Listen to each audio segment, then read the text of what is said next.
Hey, good evening, and thank you so much for joining us on the 25th of January for another episode of Let's Learn More. I'm your host, Andrew Grabau, and I hope everyone has found a nice warm place, either maybe in your car or at home, to listen to tonight's episode. I think the conversation is going to be a really great one. I'm going to start off, as always, in just getting the show set up, and so we're going to have an opening track, and if you've listened to the show in the past, you know I'm a big fan of U2. With the end of February upon us and end of January upon us and February right around the corner, I'd like to start off with our opening track from one of my favorite albums by U2, The Unforgettable Fire. The track is MLK. And then we're going to do something just slightly different after that track. This plays, I think, really well into the conversation we're going to have today with two representatives, the co-founders, in fact, of Nclusion Plus. I'm going to play a recording from the city of Columbia on the principles of community. And the principles of community is a resolution that was passed back in 2018 and reaffirmed this past year in 2022 that states what we as a community firmly believe. And it's an aspirational statement that reflects what we believe and what we believe our community should have and should represent for all people. So enjoy this opening track, The Principles of Community, and we'll be back with our interview with our two guests from Nclusion Plus after that. We affirm. We affirm. We affirm the inherent dignity and value of every person. And strive to maintain a climate for work and learning based on mutual respect and understanding. We affirm. We affirm. We affirm the right of each person to express thoughts and opinions freely. We encourage open expression within a climate of civility, sensitivity, and mutual respect. We affirm. We affirm. We affirm the value of human diversity because it enriches our lives and our organizations. We acknowledge and respect differences while affirming our common humanity. We reject. We reject. We reject all forms of prejudice and discrimination, including those based on age, color, diverse ability, gender, gender identity, gender expression, national origin, political affiliation, race, religion, sexual orientation, and veteran status. We take individual and collective responsibility for helping to eliminate bias and discrimination and for increasing our own understanding of these issues through education, training, and interaction with others. We pledge. We pledge. We pledge our collective commitment to incorporate these principles into our goal of creating a community dedicated to inclusive excellence, where all citizens can live and thrive. And we are back, and I hope everyone enjoyed hearing both that opening track and then the Principles of Community recording that it's on the City of Columbia website, as always, with content that I think people may want to reference later. I'll go ahead and post that on the Facebook page for Let's Learn More, and you can see the link directly there. So I'd like to go ahead and turn to our conversation and interview for today. We have two of the co-founders for Nclusion Plus with us, and I'm going to give both of you an opportunity to introduce yourselves, but we have Anthony Plogger, who is the co-founder, as I mentioned, of Nclusion Plus and the director of Club Content. Anthony, thank you so much for joining us. Hi, thank you for having me. Yeah, and I've got Brandon Banks, another co-founder, who is the director of marketing. Brandon, thank you for joining us. Hello, hello, hello. All right, well, why don't we just jump right in, and if you wouldn't mind, just why don't you provide a little bit of background about yourselves and then also about Nclusion Plus? Sure, yeah. So my background, I have a master's in history and a master's in education, so I do a lot with LGBTQ education on my spare time. I've worked in public schools, I've worked for private schools, currently work in higher education with Columbia College as my Bruce Wayne job. My Batman job, of course, is Nclusion Plus. So I really love the club content. Part of my job is I get to organize the events, work with organizing the entertainment for those events, and kind of the different themes and aspects that go from beginning to end of those events. Great. Excellent. All right. Great. And Brandon? Well, I'm a master of nothing. I don't know about that. I guess people know me around town first and foremost as your branding best buddy. I own Mad Creative with my partner, and we produce the Ad Sheet Marketplace magazine, relocating in Columbia, 93.1 Jack FM, the radio station. We produce commercials for them, and we have our little digital TV network around the gas station pumps. So if you're pumping gas and you hear the Inclusion Plus jingle, which you'll hear a little bit later, then you know that that's us. So I was born in Creve Coeur, grew up in Troy, went to college in Warrensburg, settled in Columbia, where I attended summer camp as a kid and learned about business. And here we are, like 10 years later, and I teamed up with one of my summer camp buddies, Ben Connor, and we, launched this company with a handful of our other bar buddies that used to go to Yin Yang nightclub before it closed at the, start of the pandemic. And we didn't really assume that it would ever lead us here, but, we're a community and we're here to represent the community when we're called upon. Yes, that's right. So, and the organization that you're referencing is Nclusion Plus, as I've said a number of times already. So it's a membership organization that empowers the LGBTQIA plus community by hosting high-quality education and entertainment events in the local area. Mostly just Columbia, but you also go on beyond, right? So what is the scope of... So we have expanded all the way to Kansas City and St. Louis now. So we say we serve the Mid-Mo area because we do shows in Fulton, Lake of the Ozarks, Ashland, Boonville, Moberly, so...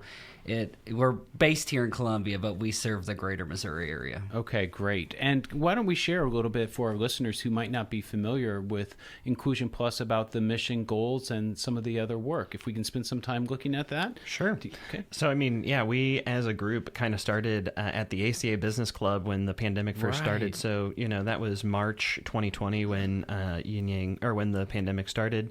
It was, April 2020 when Yin Yang closed their doors and announced their last digital drag show, and by May of 2020 we as a group had kind of brought together our personal equipment, cell phones on tripods, and some curtains on to run around the room and make it look, well, they weren't even curtains, we had only dividers then. It was really terribly tacky. It was awful, but it was a great start. It was, and nostalgia, right? Yes. So we went from that point to every week, we didn't have any money, no sponsors, we just essentially were taking out like $100, our beer budget, right? That we would have spent there, and we were giving it to our entertainers friends that were coming on camera. And then thankfully we had a couple of business sponsors step up to help us out in affording equipment, and we had like the Laser Clinic and Wendy Sprouse, that's an insurance agent, and a couple others that just gave us, Compass Chiropractic gave us money, and that's how we then bought our sound equipment and our soundboard and our lights and our special effects equipment and curtaining. And then by the time that the the pandemic orders started to lift, we then were welcomed into a business's basement, and we then for 9 months did underground drag shows. It was like cool club kid, underground vibes, speakeasy, if you will. There you go, right? And so we ran that for about 9 months, and then like a baby, we popped out, and all of a sudden we were popping all around the entire state of Missouri and working with colleges on their DEI programming and bringing university drag shows to existence. And so right now, you asked about the goals and where we're trying to go. We never really saw ourselves, quote unquote, fighting legislation. We just thought we would see ourselves actually opening a physical location. But unfortunately, with the way the world is, there hasn't been really a time of stability and support that we felt like we could invest the resources and still be able to keep the doors open. Every club has closed so far, and we didn't see ourselves really being the stable solution, in the current economy.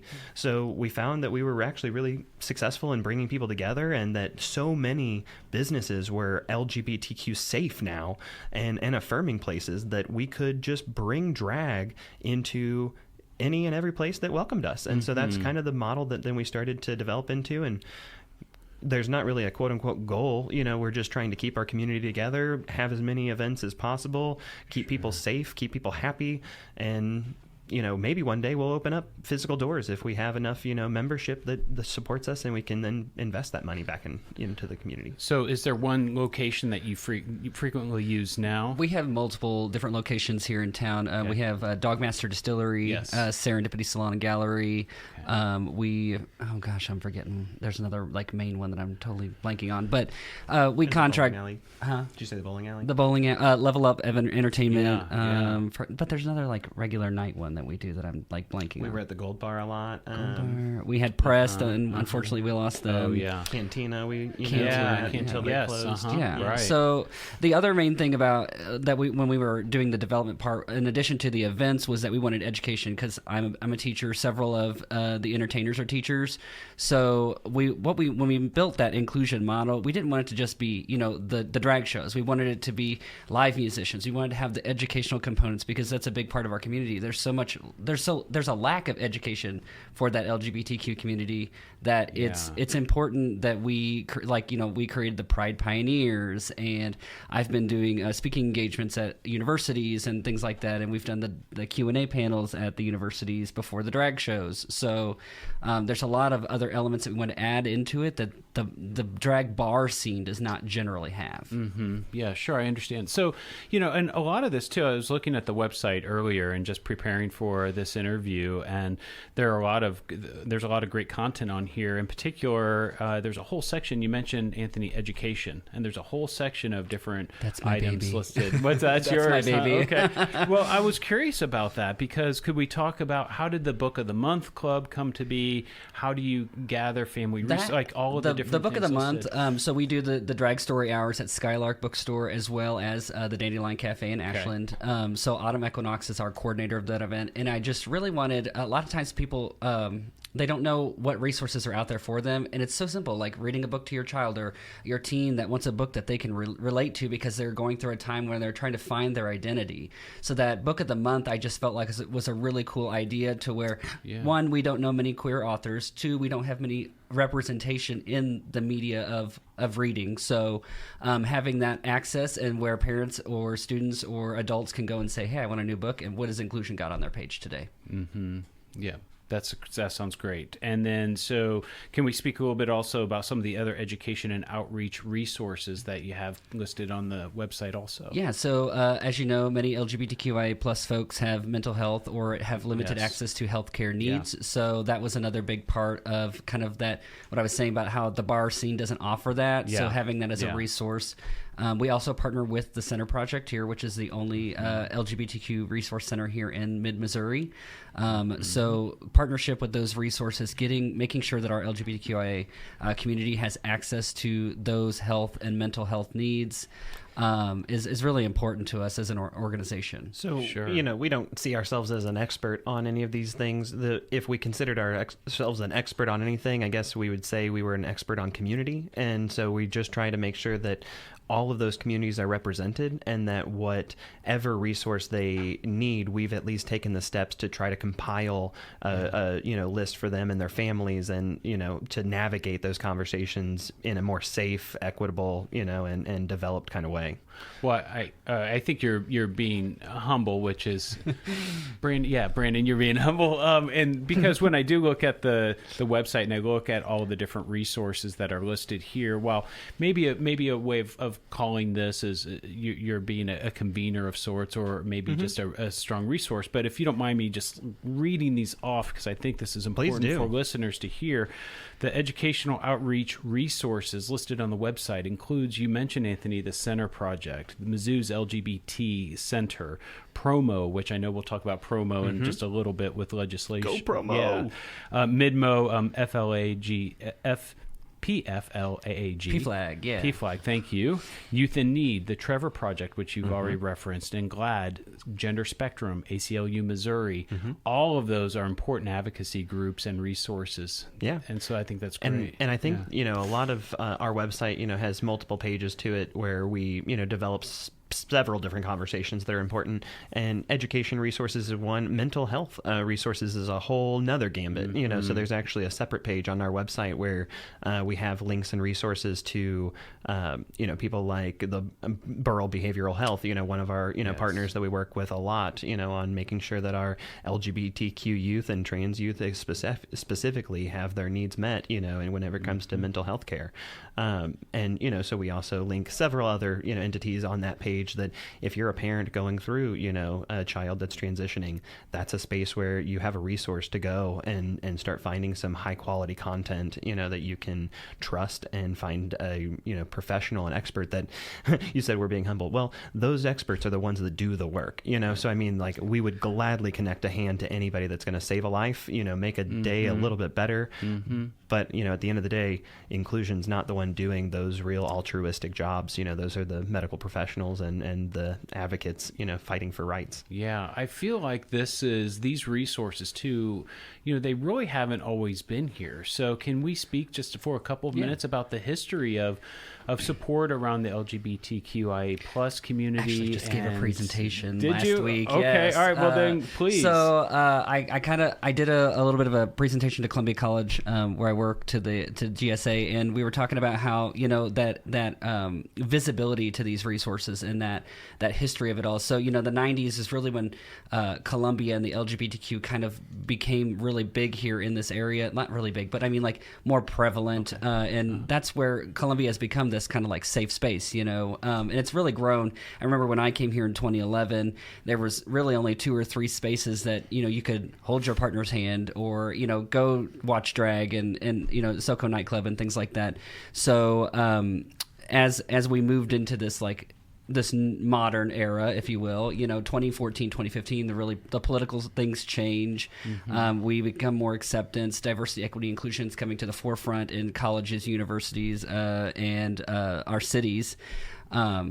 I just lost my train of thought. And what was your initial question? Well, I'm just talking about the history. The history and of it. The resources now compared to just recently. Yeah, and it was a lot harder. Yeah. So I found like in my presentation, I had like a picture of an ad, and it was very vague of description of how to go get safe testing, health testing, and it was just a very generic, and it just said, "Come get tested here." And if you didn't know what it was, you didn't. You wouldn't really think anything of it. It was in the local newspaper. But for those in the queer community, it gave them directions and important times and dates on how to get to those spaces to get that HIV/AIDS testing. So that's kind of that same thing. So, it was very discreet back in the 80s and 90s, but now we can put that as a forefront because we want people to have that education. We want them to have access to that healthcare, mental health care, and not make them work to find it. Sure. It should just be there out in the open. Yep, that's right. And I think, when we look outside of Columbia, at the same time, and we kind of look at the macro spectrum of LGBTQ, issues and stuff, when we also are circulating that into the conversation a little bit later about legislation and how that can be harmful, to people. We used to have legislation that made it, illegal for, same-sex couples to actually, have to love each other. And we're seeing some ripples of that same thing come to life, and we had people that were of, the generation, before Anthony and I that were at the Capitol Hill testifying and sharing some of that story that it's like, I mean, just within my lifetime, I could be thrown in jail for an indeterminable amount of time for loving somebody. And here you are trying to ostracize kids and, create bills that will only allow for that kind of treatment of people to, be replicated. So, when we take a step back, drag is a way that we've always expressed, culture, and we've kind of worked, to express our own self-identities, and we've used that as a community to pioneer for rights, and we've always seen, drag entertainers as, those champions of being a voice of our community. And I think we're, really proud these days to say that drag, is a mainstream culture that people can appreciate from multiple different levels, and, that drag entertainers have enough, knowledge of how to entertain audiences that they can moderate, themselves, determined on what audience they're in front of and what, theme the show is. And so, at the end of the day, nobody's asking to be policed and, monitored and told how they should exercise their creative First Amendment rights. But yet here we are.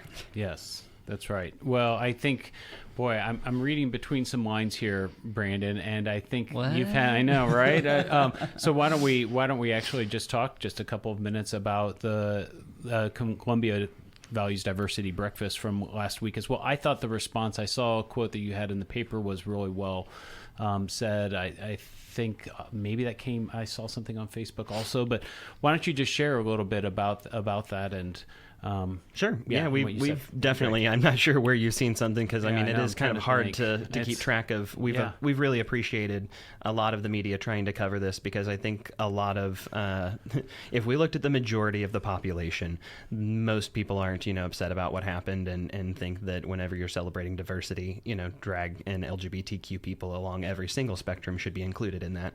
But essentially on January 19th, we were brought in to be some of the closing entertainment for the Columbia Values Diversity Celebration, which this year was on its 30th anniversary of honoring the work and life of Dr. Martin Luther King Jr., one of the biggest advocates of equality that has ever existed.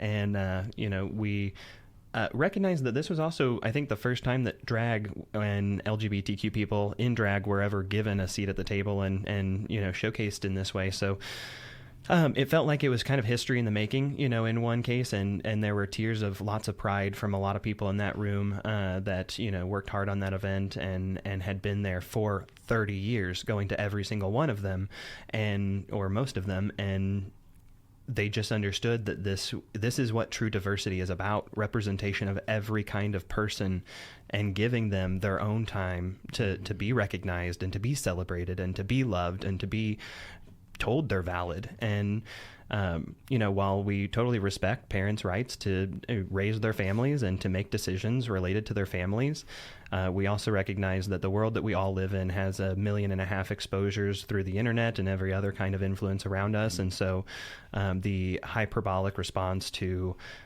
censor, drag and to create businesses as classified as sexual entities if they, host drag shows is just a complete harmful and erroneous kind of attack, on our LGBTQ community and our social values. Sure. Yeah. Are you still now? I know the legislation aside, and again, I want to save the time because there's a lot to cover with that for the second part of the show. But are you still seeing? You're the kind of person I would give a second follow-up conversation to if you need. Are you seeing still some quite a bit of outside of proposed legislation in Jefferson City? Still a lot of comments. Do you feel like it's still? Front page stuff, or are you starting to see attention turned elsewhere? Or I think you're asking a really great question, but I don't think we have the right perspective on time yet, to give you that. It's still trickling. I would say more people are focused on the trans healthcare that was going through last night. That was a really hot, that was a topic of primary discussion last night, and I'm really glad that it's getting the attention that it is, regardless, because it is important to protect our trans youth and giving them the healthcare that they need. Yeah, that's right. And that's, its own laughable conversation because, obviously when you talk about politicians on Capitol Hill fighting always for what they consider freedom, and when protection of children. Yeah, and a lot of the conversation was, related around respecting parents' rights to make selections and decisions, and then half of the conversation last night on Capitol Hill was all about how these politicians wanted to take away the rights and voices and decisions of medical experts and their families collectively at the same time, and limit their decision-making capacity. We want parents to have the choice, but not have the choice. Yeah, the hypocrisy was at an all-time high.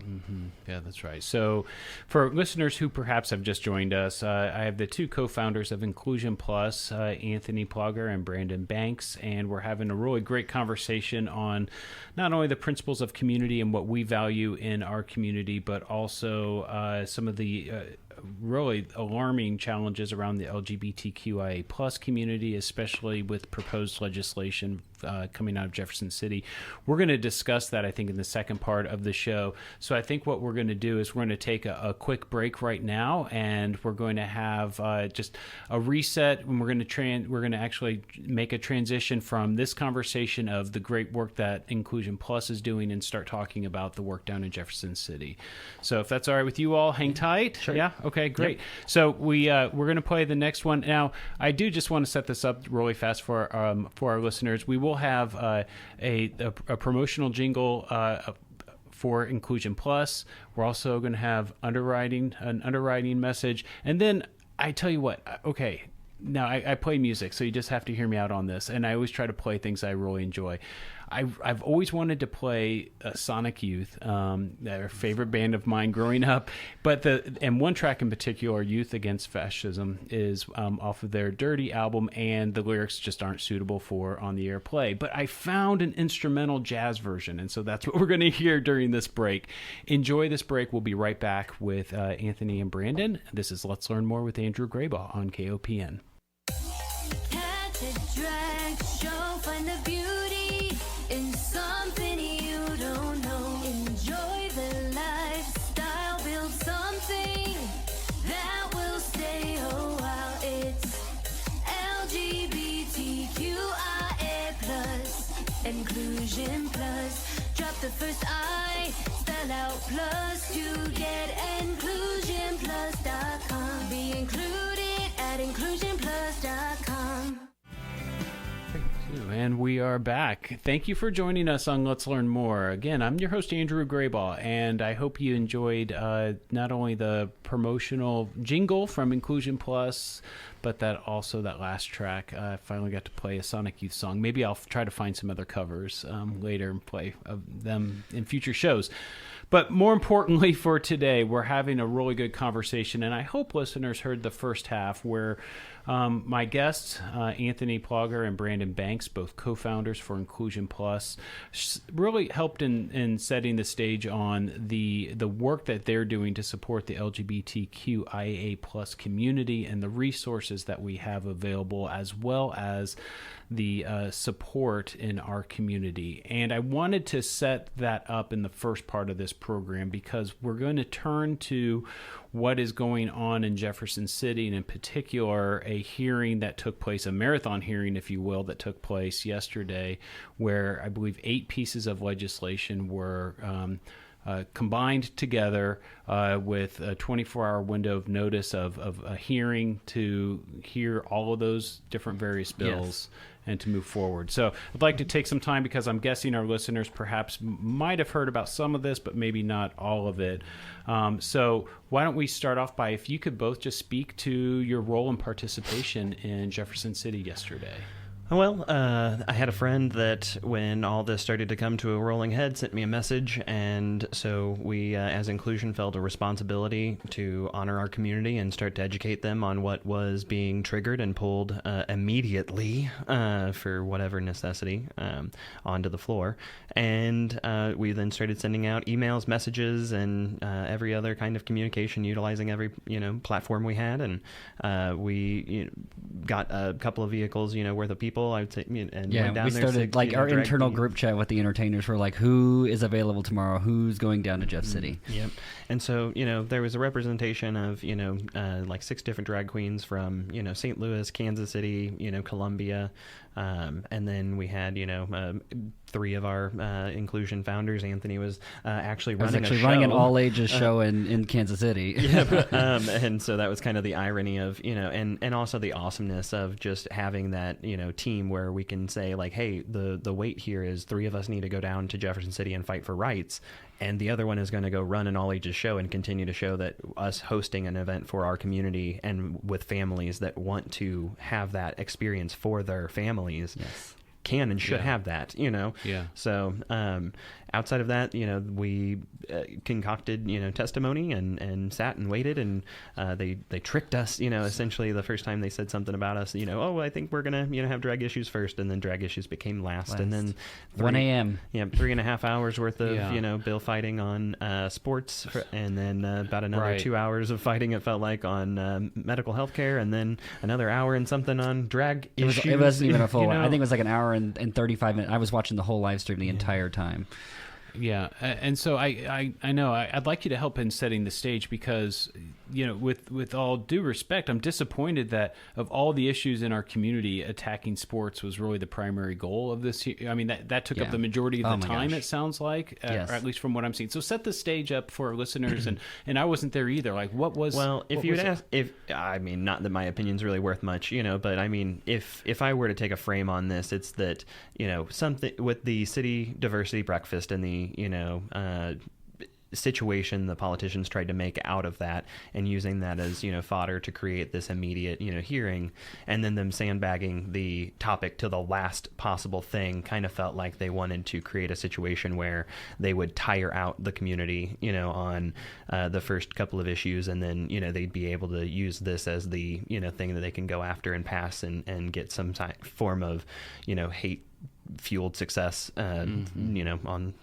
during their if you ask me, they did the 5 hours of healthcare and the sports, they should have saved the drag for its own discussion, like another special session, because they had us down to a 3-minute timer, like, and everybody else had like speaker that was testifying in the hearing had 3 minutes. Because it was not about importance of issues, Handy, because otherwise you'd make healthcare first. Like, if you're gonna say anything's about anybody and anything has importance, you better put healthcare first out of the topics of sports and drag. Yeah. But even then, I mean, the basis of that bill was based around taking away the ability for families to make their decisions with their children, and the advice and guidance of a medical healthcare team that specializes in that topic, which nobody on that panel specialized. So, yes. And so I want to take a minute to look at some of those individual areas, but I think it's important to note that this is a record of anti-LGBTQIA plus bills that has been introduced by the Missouri General Assembly. 27, yes. Oh, I had my number wrong. So 27. There's 9 that they pushed last night to the forefront, but there's 27 currently sitting on the House floor. And that leads the nation in that in anti-LGBTQ legislation. Like the next state is it Arkansas with 15? Okay. I don't know. The state might be wrong, but I know the number is 15. I'm good with numbers. Okay. Yeah, Arkansas is on the top of our mind regardless, because their Senate just on Tuesday passed kind of a similar bill, and it kind of gives us ripples of fear in Missouri that will become Arkansas, if we continue down the same kind of path. Say similar bill. What bill specifically with what, Brandon?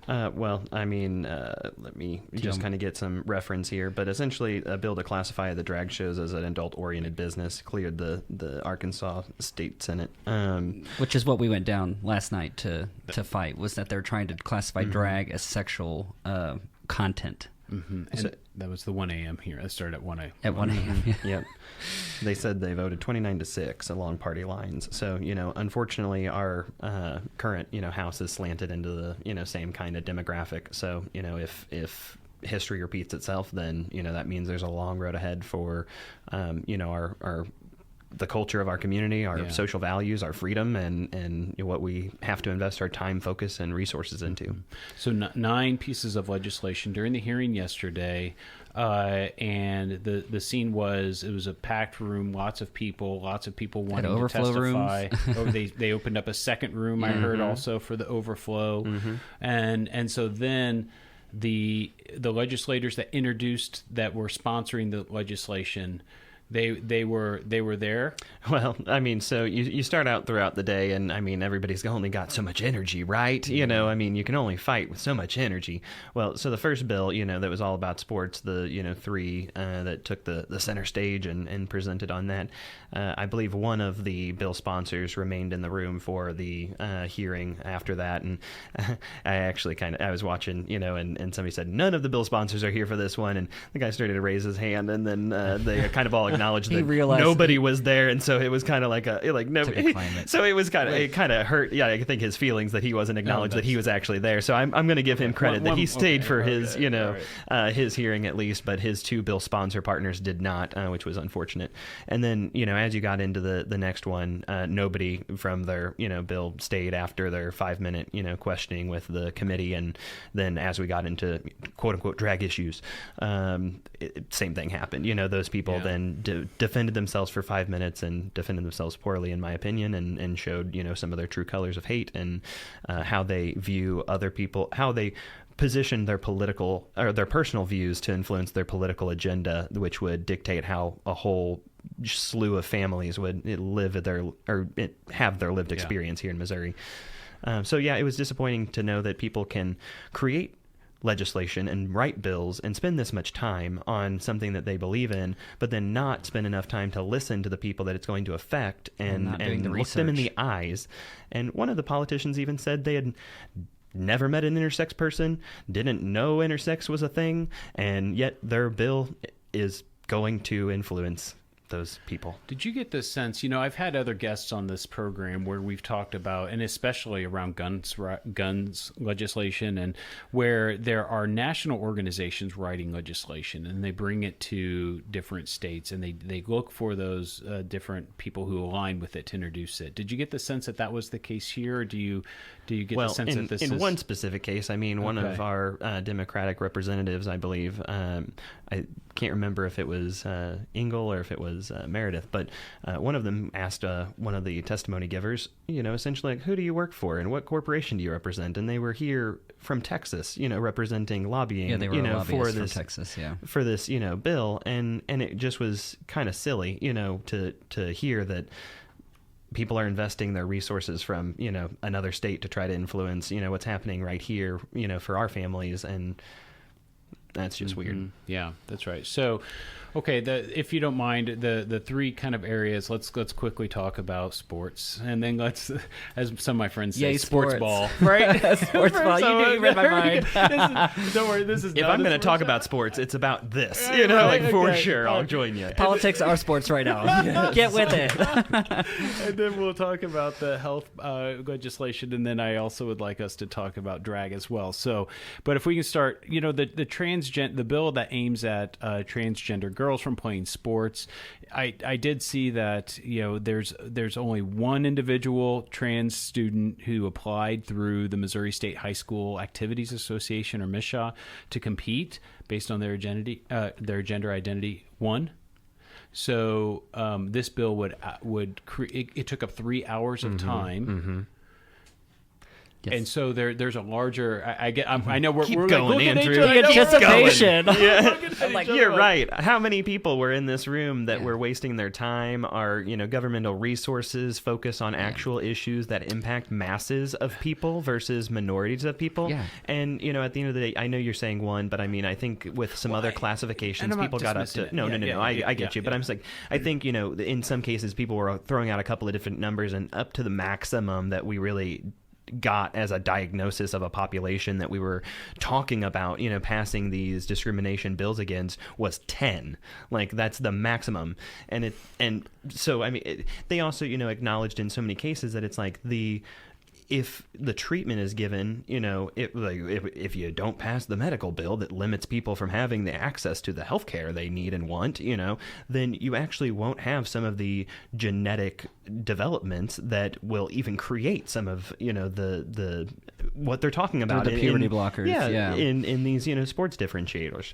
So it just was completely silly to watch. Yeah, so I hate using the word silly when we're talking about politics, but really that's what it is. It's to watch a whole bunch of developed adults sit there with high-paying net worth jobs and careers and lives, and to watch them try to pick and poke at some of the most marginalized communities and say that this is the priority issue that we have in this state, that if we fix this, it's going to fix everything else and make this a freaking utopia. And it's not. It is some of the most off-putting, off-kilter, ostracizing kind of legislation we could focus on. And to say that we have to develop this amount of resources, time, and attention into it to affect 10 people in an issue that doesn't impact anything other than potentially impacting the number of suicide deaths that occur from having children watch their politicians and adults contest the idea that they have a valid existence in life, that is the destructive nature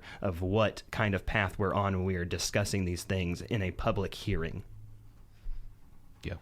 Well said. Yeah, I can't even like he said it so eloquently. I can't even say anything more to the subject. Yesterday was a turning point. Yeah. I mean, I was so angry. The whole drive to and from Kansas City, like my blood was just boiling because I was like, yeah, like you said, there's 10 people, and they just kept saying leveling playing field for sports, making women's sports safe. And I'm like, safe from who? Because last I checked, there's more problems in the church than there are in the locker room. But, you know. Yeah. If anything that people kept saying, it was keeping things fair, making it safe, and spreading fear rhetoric. That was the entire premise behind all of those things. It was they don't understand, so they'd rather spread the fear and make people believe in that fear than look at the actual facts. Because when you were looking at all those people presenting those bills, they had no research. They couldn't even defend. Representative England, Representative Meredith were coming back with the statistics, the facts from 2018, 2020, and 2022, and they're like, oh, I've never even read that. Yeah. If you haven't read it, why are you proposing a bill that that would prevent these things? Yeah. Yeah, so I feel like it is definitely a significant issue that people are definitely concerned about, but it's being used as a proxy for a larger issue at hand, and I think that then carries over into other areas, and in particular around healthcare. So why don't we spend a little bit of time talking about that? So, the hearing went into also a bill that would prohibit doctors and hospitals from providing gender-affirming care for individuals under the age of 18. Share a little bit about what I have a lot to say what on that this hearing was. Yeah, please, Anthony. So for this one, this one is a little bit more near and dear to my heart. I have so many friends and family in the trans community, and the fact that they were saying we want parents of youth to have that choice to make medical decisions. That was their whole premise when they would start talking about their bill. Parental choice, right? Yeah. And then they were like, but we don't want parents having the choice for allowing their children to choose that transition to make because they have to do the social transition first. You cannot do a medical transition until you are 18 years or older. So under the children under the 17 and under, they can only do the social transition. They can do the puberty blockers. They have a medical care team. They've got psychiatrists. They've got their therapy, their social workers. They've got their medical team in the hospital that's helping them with those different medical medical treatments, and then you've got your parents and the child themselves, that they're all making these decisions together. So to say, we want to do this to protect kids, who are you protecting the kids? Because again, the statistics for the suicide of trans youth who if they don't get access to that care is so significantly higher than those. The children that spoke in this last night were like, prior to going through my social transition, I wanted to commit suicide. I had these suicidal ideologies, and it's like, okay, so here's the problem, or here's the solution. We let kids, their parents, and their healthcare providers make that sound decision together. The social transition can, one of the students there was 12 years old when they first started the transition process, and they were 17, about to turn 18. So they've been in that social transition for 5 years. I think after 5 years, they got to know who they are. And they would want to make that choice to keep working with their medical care and having the support and love of their parents and their communities. They just kept talking about that love and support that they had through that whole process. And the people for these bills, so the people that are trying to take away this health care for for our youth, are like, well, they don't know what they're doing. These kids sounded of sound and mind to me. And I was watching them on a live stream. Which is a whole other conversation that everybody always gets into with our community is like, when did you know? And so like everybody's always so interested to know when we knew we were gay, or whatever. But then at the same time, when a child tells you that they understand that they're trans, all of a sudden it's not to be trusted. Yeah, you can't make that decision. They can know all of a sudden if they, like X, Y, and Z, but they can't know anything about who they are. It's just a very weird dichotomy of trying to allow somebody to express themselves and understand who they are and develop as a human being, but yet also create a confine of what they will be allowed to be for you, and stuff. Right. So, yeah, I think the other thing, is when we're talking about these trans youth that have to come out and testify, a lot of the times these people aren't out, and so this is actually creating a very dangerous environment for these individuals to be exposed to our community, and they're doing it at the risk of their own mental health, their own safety, to fight for a lot of their community members that don't feel like they have that privilege, can't take that stance, whatever it might be. But I mean, when you think about that as a safety issue, politicians are also creating an environment where kids are having to come out of the closet, out of safety and protection and shelter of their family units to fight for rights for other people, for themselves, and their kids. Yeah, there was a couple of parents last night that said that their trans son or daughter wasn't there because they didn't feel safe. Or that they had been there for 6 years, and the building is now a sense of trauma for them. Yeah. It triggers how much they're going to feel disgusted about themselves because of people like these people that are telling them they shouldn't exist and that they don't belong in the system and they don't deserve health care, that their parents are wrong, and that their parents don't deserve the right to make a decision about their health care. So that's messed up. So after that hearing, then was that legislation voted on, or how did it end? Ironically, they didn't vote for anything. Nope, it was just a special hearing. So at the end of the day, this will go into further consideration, revision, and I think I'm not an expert in this part of it, so you're kind of catching me in a position that I might be wrong. But then they'll have to make decisions on what bills they actually are going to vote on and take through the actual process, and they'll only be able to do a couple during their 5-minute kind of expression of what their bills were to the House. They were told these are some things I would change if you're going to actually propose or if you're going to put this on the House floor. That was what they were saying right at the end. I remember that from a couple of them. Okay. All right. And so, I was just curious about that because it just seems with, the nature of a hearing obviously is to hear from the community so they can judge the validity or invalidity of proposed legislation, change course or change the bill as they hear.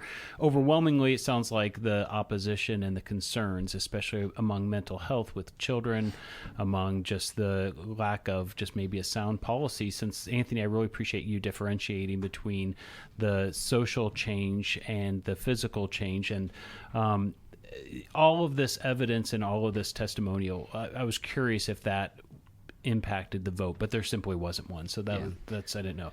Okay. No, I think the best thing that we can hope for is that when you analyze those people on the committee, you could see that some people had more empathy and willingness to listen and make change, and some people were completely rooted in their opinion. And I think as a community, you always need to be watching for what your politicians are pushing forward and how they respond to both public hearings, whether they're even going to be present for their billing or their bill in a committee hearing, and if they'll actually take your personal conversation and make any changes to represent you as a diverse part of their constituency. Yes. So I feel like we've spent quite a bit about this, but no. The last one was the topic that hit at 1:00. There's some irony with that, right? Yeah. But the drag, so making drag shows, reclassifying them.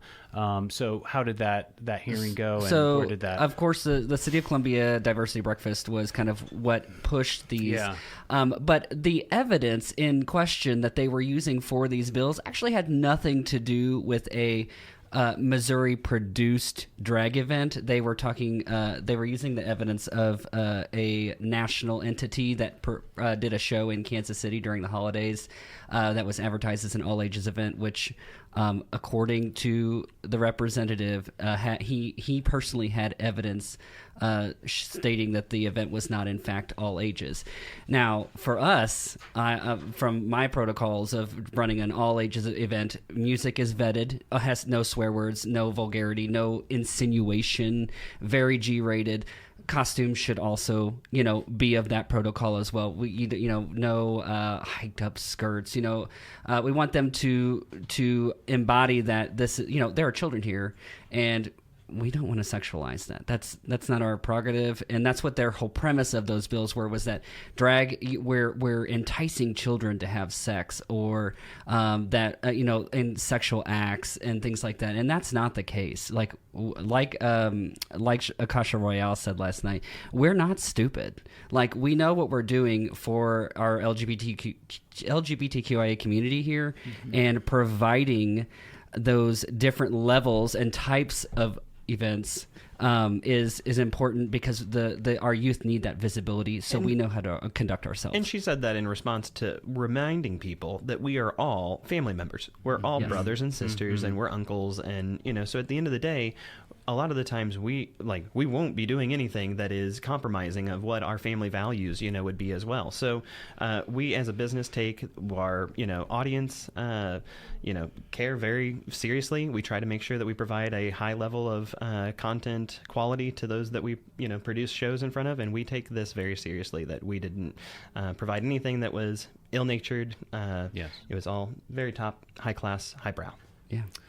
Well, with that, I think we're going to have to. I knew the second we part need of this another 30 minutes. I know, that's exactly right. That's exactly right. But I tell you, I really appreciate and I applaud you for going down to testify, to be present. I think these are incredibly important issues because of the threatening nature behind them around individual liberties and individual choices. I think, though, at the same time, there are larger issues that we need to be concerned about in our community. Health, of course, is one of them, but I'm talking about the greater inequities and challenges in our community. And so hopefully we will refocus and prioritize those going forward too. We can all help. I agree. Well, Anthony and Brandon, thank you so much for joining us. Can I say one more thing real quick? Sure. We do, there is still the witness form online, so if anybody wants to complete a testimony against these bills, I would encourage you to go to the House of Reps page, and maybe we can provide that link to you all, and people can fill out their written testimony. I will definitely do that, so thank you so much. So, and along those lines, if you have any suggestions, comments, or more information, or just want to listen to past shows, you can go to the Let's Learn More Facebook page. So again, I want to thank Anthony and Brandon from Nclusion Plus for joining us today. And as always, I want to thank our producer, Adam Archibald, for helping me with the sound and the music. And then I always want to acknowledge our music by Magnolia Summer. So we're going to wrap up today's show with, I guess we're kind of going edgy with our music today. We're going to play a track by Kendrick Lamar called Good Kid that take us out. Thank you for joining us and have a good evening.